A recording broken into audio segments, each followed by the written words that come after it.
Matthieu 22, 40. Comment qui est entré sans avoir un habit de noces? Attends, on va lire ça. Alors,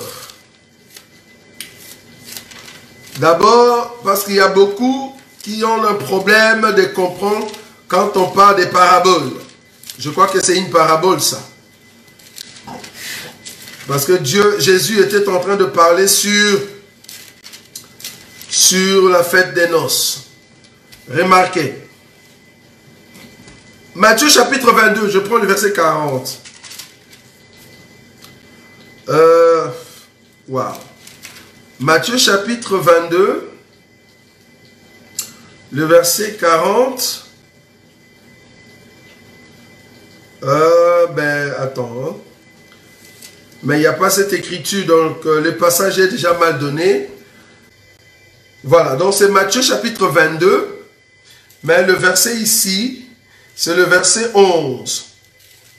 Voilà, Matthieu chapitre 22, à partir du verset 11. Nous allons prendre cette écriture. Non, le verset 10. Ses serviteurs allèrent dans le chemin. Ses serviteurs allèrent dans le chemin, rassemblaient tous ceux qu'ils trouvaient méchants et bons.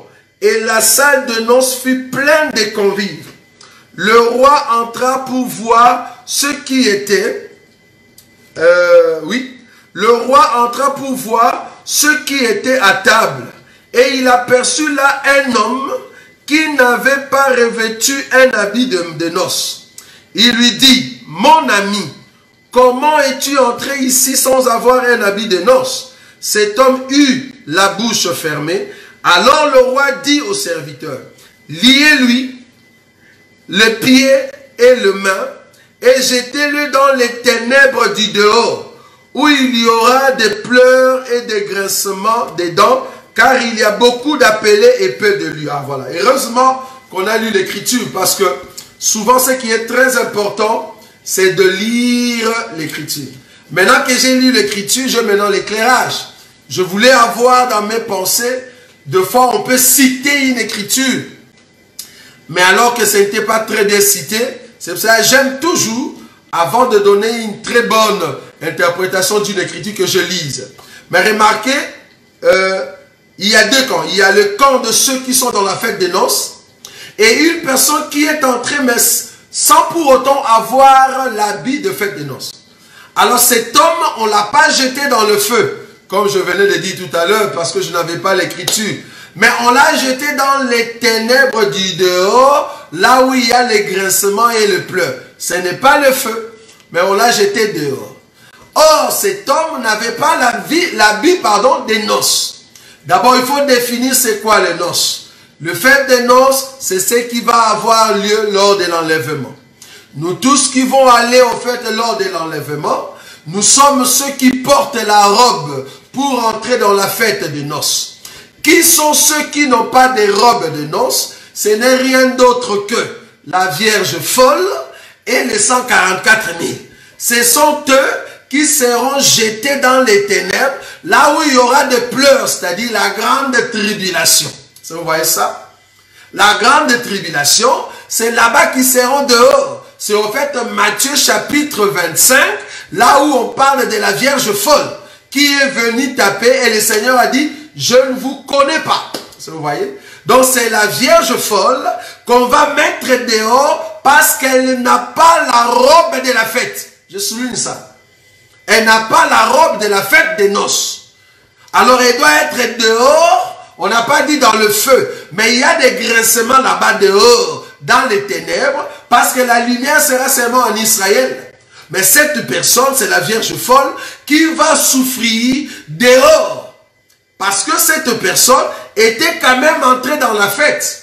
Or, ceux qui sont conviés dans la fête, ce sont les vierges. Or, nous avons 10 vierges, mais il y a 5 qui sont vierges folles et 5 qui sont vierges sages. Les vierges folles ne vont pas entrer. Donc, cette personne qui a osé quand même venir au temps des noces, c'est la Vierge folle qu'on a jetée dehors, là où il y a des grincements, pendant les temps de la grande tribulation.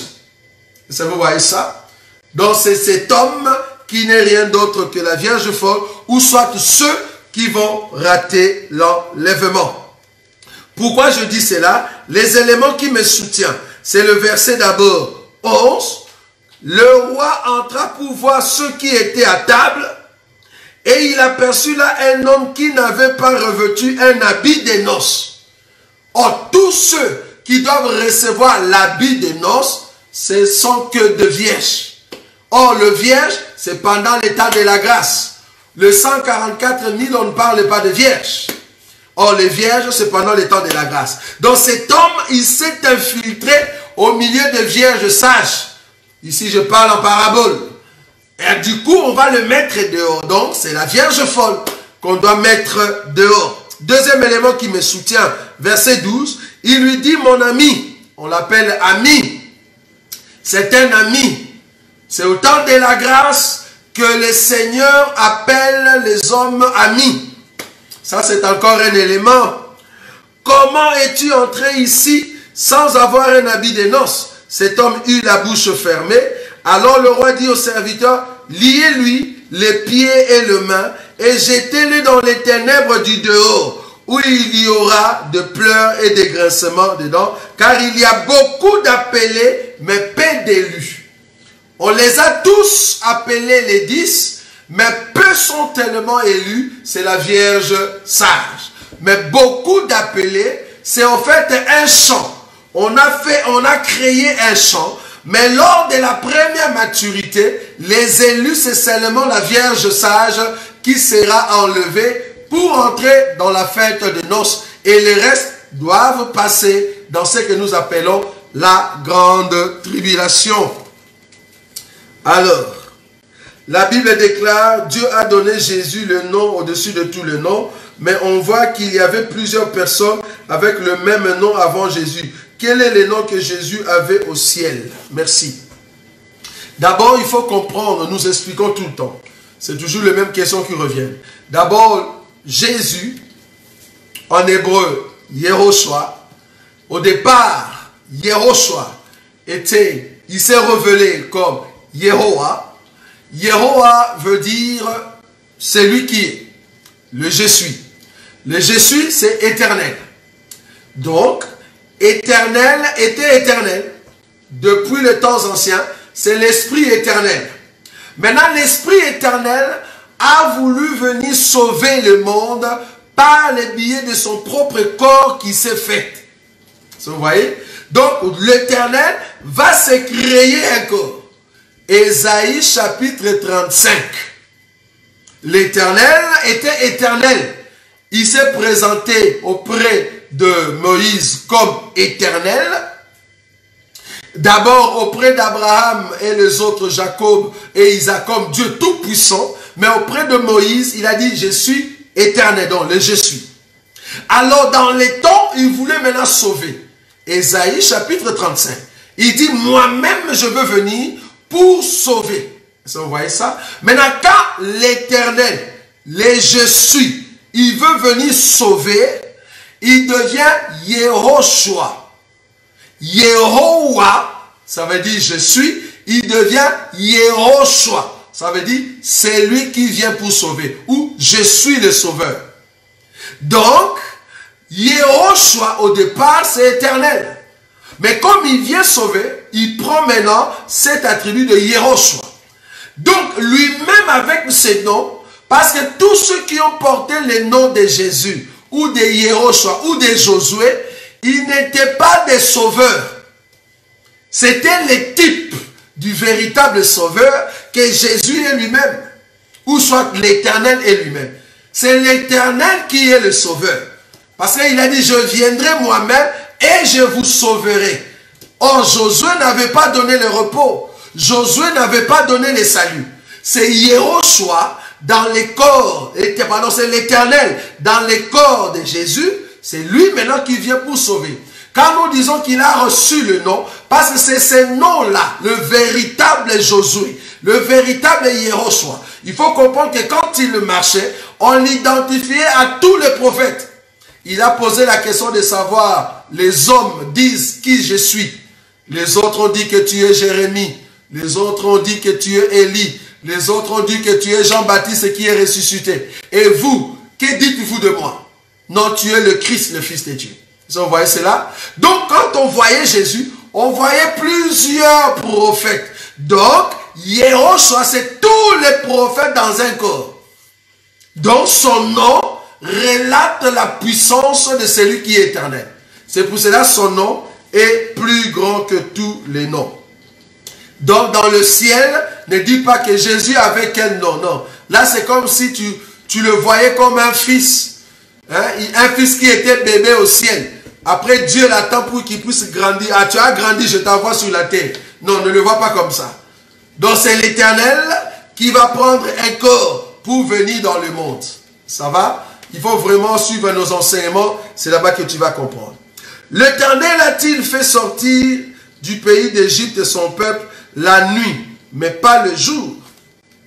L'Écriture dit, quand nous parlons la nuit, d'abord dans la Bible, non, ce n'était pas le jour, hein, parce qu'on va d'abord prendre l'Écriture, parce qu'il faut répondre avec l'Écriture. Remarquez, je vais prendre une Écriture dans le livre, je crois, de Exode, parce que c'est l'Écriture qui parle. Quand est-ce que Israël est sorti? Israël n'est pas sorti le jour, Israël est sorti la dernière veille de la nuit. Merci. Alors, je vais prendre une écriture. Voilà. Je suis dans le livre de Exode, chapitre 14. Exode, chapitre 14. Quand est-ce que Israël est sorti? Exode, chapitre 14. Je prends le verset 22. Les enfants d'Israël entrèrent au milieu de la mer à sec, et les eaux formaient comme une muraille à leur droite et à leur gauche. 23. Les Égyptiens les poursuivirent, et tous les chevaux de Pharaon, ses chars et ses cavaliers, entrèrent après eux au milieu de la mer. Nous sommes déjà dans la mer. 24. À la veille du matin, l'Éternel, de la colonne de feu et des nuées, regarda les camps des Égyptiens et mit en désordre les camps des Égyptiens. Il ôta le roue de leurs chars et en rendit la marche difficile. Les Égyptiens dirent alors, fuyons devant Israël, car l'Éternel combat pour lui contre les Égyptiens. Ça, c'est un élément. Je vais prendre une autre écriture. Alors, je prends, pour comprendre cette écriture-là, hein, je prends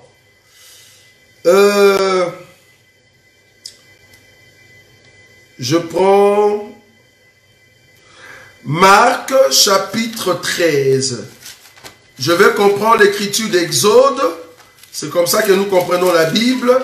Je vais comprendre la veille du matin. C'est quoi la veille du matin? Marc chapitre 13, le verset 35. Non, le verset 34. Il en sera comme d'un homme qui, partant pour un voyage, laisse sa maison, remet l'autorité à ses serviteurs, indique à chacun sa tâche et ordonne au portier de veiller. Veillez donc, car vous ne savez quand viendra le maître de la maison, ou le soir, ou au milieu de la nuit, ou au chant du coq, ou le matin. Je répète, ou le soir, ou au milieu de la nuit, ou au chant du coq, ou le matin. 4 veilles. Pourquoi je dis 4 veilles? Je veux trouver cette écriture. Parce que là-bas, dans Exode, on parle de veille du matin. Maintenant, je veux trouver cette écriture ici. Veille du matin, c'est quoi? Alors, je suis dans Matthieu chapitre 14. Matthieu chapitre 14, le verset 25. Je suis en train de chercher quand est-ce qu'Israël est sorti de l'Égypte. Est-ce qu'il est sorti la nuit ou le jour? C'est pour ça que j'ai donné maintenant l'écriture d'Exode. On nous a dit à la veille du matin. À la veille du matin, c'est là-bas qu'Israël traversait en fait ce que nous appelons la mer. Ça va? À la veille du matin, Israël traversait la mer. C'est quoi la veille du matin? N'allez pas dans les dictionnaires, tu ne vas pas trouver. Cherche dans la Bible, tu vas trouver. Je vous ai donné Marc, je crois, chapitre 13, pour vous montrer les 4 veilles. Il y a le soir, au milieu de la nuit, le chant du coq et le matin. Maintenant, est-ce que les 4 qu'on a cités, ce sont de veilles? C'est comme ça que je suis en train de chercher. Le verset, Matthieu chapitre 14, verset 25. À la 4e veille de la nuit, Jésus marcha vers eux, marchant sur la mer. Je répète, à la 4e veille de la nuit, Jésus alla vers eux, marchant sur la mer. Maintenant, là-bas, on nous a dit que la veille, la 4e veille, c'est le matin, après les chants du coq. Après les chants du coq, là-bas, on appelle ça matin. Mais c'est ici, on dit, à la 4e veille de la nuit. Donc, la nuit a 4 veilles. Pourquoi je dis cela? L'Écriture est en train de dire ceci. Bon, je vais quand même le réciter. Il parlait toujours de ce qu'on a dit tout à l'heure, du maître qui est parti. Et puis là, dans cette écriture, il dit, vous ne savez quand est-ce qu'il viendra, soit à la 2e ou à la 3e veille. Hein? Voilà, quelque chose comme ça. À la 2e ou soit à la 3e veille de la nuit. Mais j'ai pris l'écriture de Matthieu pour vous montrer qu'il y a aussi la 4e veille. Or, Marc nous a très bien expliqué qu'il y a 4 veilles. Donc nous avons le soir, au milieu de la nuit, le chant du coq et le matin, très tôt le matin. Tout ça forme le 4 veilles de la nuit. Donc on est encore la nuit. Donc quand Israël sort à la veille du matin, c'est encore la dernière veille de la nuit. Donc c'est encore très tôt le matin.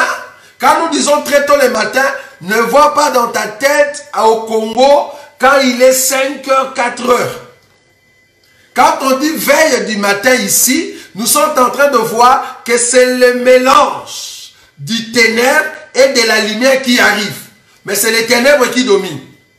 Parce que c'est encore la nuit. Ça, vous voyez? Donc c'est là-bas que nous expliquons que Israël est sorti à la dernière veille de la nuit. Pas le matin. On n'a pas dit le matin, mais on a dit la veille du matin. Quand on dit la veille du matin, c'est la 4e veille. Très important. Voilà, donc c'est ça, c'est que nous avons répondu. Pouvez-vous m'expliquer que représente le jeune garçon et les 2 poissons dans Jean chapitre 6, verset 9? Très important. Waouh, il n'y a que des questions qui arrivent. D'abord, le garçon en question, bon, je ne sais pas comment te donner toutes les écritures ici, mais si vous faites des recherches, vous allez comprendre que ces garçons, parce que Jésus est venu vers le soir, c'était vers midi, c'est là-bas qu'il va faire asseoir les gens pour qu'on puisse leur donner à manger. Vous allez comprendre, comme c'était le soir, le matin, les garçons et le peuple de la ville vont quitter là-bas, là où ils étaient. Ils vont venir s'asseoir là où maintenant le Seigneur Jésus devait faire le miracle de pain. Mais remarquez l'écriture, parce que je ne sais pas trouver l'écriture. Bon, espérons que je peux encore trouver. Regardez ce qui nous aide dans cette écriture. L'explication de ces jeunes garçons qui amènent le pain. Alors, je vais prendre une écriture. Jean chapitre 6, le verset 9, que le bien-aimé a donné. Je commence le verset 8. Un de ses disciples, André, frère de Simon, Pierre, lui dit, il y a ici un jeune garçon qui a 5 pains d'orge. J'aime ça. 5 pains d'orge et 2 poissons. Mais qu'est-ce que c'est là pour tant de gens? 5 pains d'orge et 2 poissons. Mais qu'est-ce que c'est là pour tant de gens? Ça va? J'ai pris cette écriture pour aller d'abord expliquer le 5 pains d'orge. L'orge, en fait, est différent du blé. L'orge, on peut le faire, on peut le rendre en forme de farine, mais le pain d'orge est dur à manger dans la bouche, différent du pain du blé. Le blé, quand on fait du pain, c'est léger, mais l'orge, son pain est dur.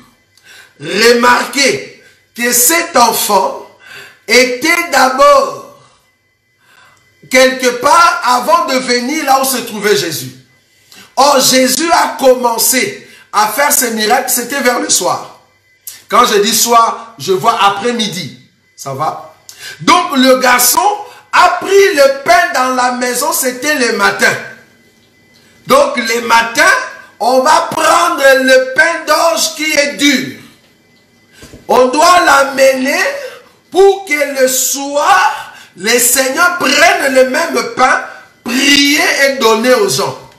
Or, j'aimerais te dire que ce que le Seigneur Jésus a donné aux gens, la multiplication de ce pain était devenu le pain de blé.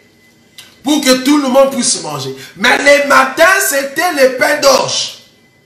Maintenant, entre les mains du Seigneur, je suis dans la révélation. N'allez pas me demander une écriture. Je sais te montrer que ce qui passe entre le corps de celui qui doit déchirer le pain, ce pain-là devient du blé. Le Seigneur Jésus, quand il prend ce pain, le pain devient du blé et il va donner au peuple.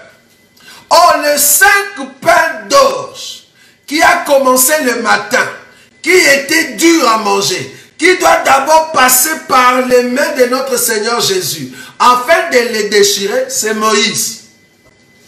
C'est Moïse qui amène au fait le pain pour que le Seigneur, dans son corps, lui aussi qui était comme l'esprit, qui dirigeait au temps de la loi, il doit maintenant briser le pain d'orge pour que le pain d'orge devienne du pain blé. C'est comme ça que nous expliquons cette écriture. Remarquez, maintenant le poisson. Le poisson, nous avons dit, c'est au fait les animaux du 5e jour. Quand nous disons les animaux du 5e jour, nous sommes en train de parler au temps de la grâce. C'est-à-dire, les 2 pains qui ont quitté, au fait, au temps de Moïse, je l'explique ici parce qu'il faut comprendre que les 2 pains amènent le 5. Je suis en train de voir Moïse qui a au fait les 5 pains entre ses mains et les 2 poissons, c'est au fait le mélange de le prophète et le psaume qui accompagne Moïse. Parce que Moïse avait les 5 livres, il faut que le prophète et le psaume accompagnent Moïse pour arriver au Seigneur Jésus. Pourquoi j'ai dit que le poisson c'est le 2? Parce qu'il faut comprendre une chose. Quand j'ai dit que le poisson ici c'est le prophète, il y a quelqu'un qui m'avait posé la question, comment tu le vois comme ça? Je lui ai dit, dis-moi, les 12 corbeilles qui étaient restées, on a dit qu'on devait les garder et nous tous nous savons que c'est pour Israël. Qui sont ceux qui ont pris les 12 corbeilles pour amener chez les Israélites?